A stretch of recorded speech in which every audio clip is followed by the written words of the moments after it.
நம்ம சேனலுக்கு வந்திருக்க எல்லாருக்கும் வணக்கம். இன்னைக்கு நம்ம ரவை கோதுமை அப்பம் எப்படி செய்றதுன்னு பார்க்கலாம். அதுக்கு 1 டம்ளர் அளவுக்கு ரவை எடுத்திருக்கேன். அதே டம்ளர் அளவுக்கு தண்ணி எடுத்து அதோட சேர்த்துட்டு ஒரு 1/2 அன் ஹவர் ஊற வச்சு எடுத்துக்கலாம். 1 டம்ளர் அளவுக்கு தண்ணி சேர்த்துக்கலாம்.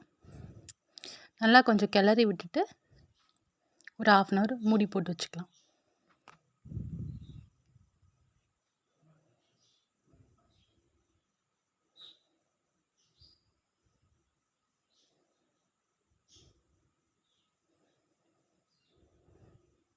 இப்போ இது ஊறட்டும்.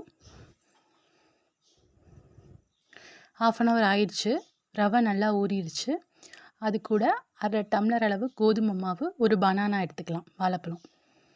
இப்போது நம்ம ஊறின ரவையை சேர்த்துக்கலாம் மிக்ஸி ஜாரில். அதோட 1/2 டம்ளர் அளவுக்கு கோதுமை மாவு, நறுக்கிய வாழைப்பழம்.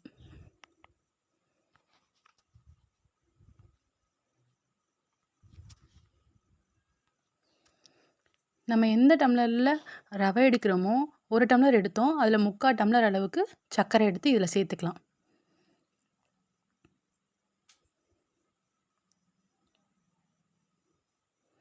இதில் வாசனைக்காக 2 ஏலக்காய் சேர்த்துக்கலாம். இதை நல்லா அரைச்சிட்டு வந்துக்கலாம். ரொம்ப தண்ணியாக இருக்கக்கூடாதுக்கு, தோசை மாவு பதத்துக்கு இல்லாமல் கொஞ்சம் முன்னாடியே இது பண்ணி எடுத்துக்கலாம். லைட்டாக கொஞ்சம் திக்காக இருக்கணும். இந்த பதத்துக்கு இருக்கணும் நல்லா, ரொம்ப தண்ணியாகிடக்கூடாது. இப்போ ஒரு பாத்திரத்தில் எண்ணெய் ஊற்றி நல்லா காய வச்சு எடுத்துக்கலாம்.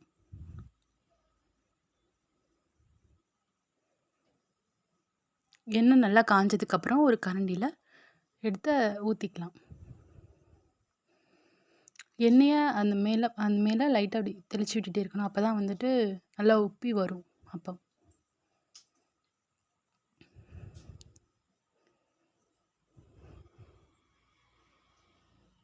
இப்போ நல்லா உப்பி வந்திருக்கு. அதுவாகவே திரும்பிடும். நல்லா வெந்ததுக்கப்புறம் ப்ரௌன் கலர் ஆகிடும். சிம்லேயே வச்சுட்டு பண்ணணும். இப்போ வந்துடுச்சு, எடுத்து வச்சாச்சு. இதே மாதிரி ஒன்று ஒன்றா போட்டு எடுத்துக்கலாம்.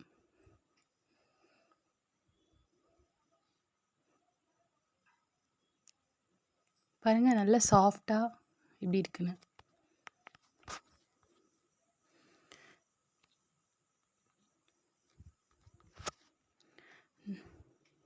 இந்த வீடியோ உங்களுக்கு பிடிச்சிருந்தா லைக் பண்ணுங்கள், சப்ஸ்கிரைப் பண்ணுங்கள்.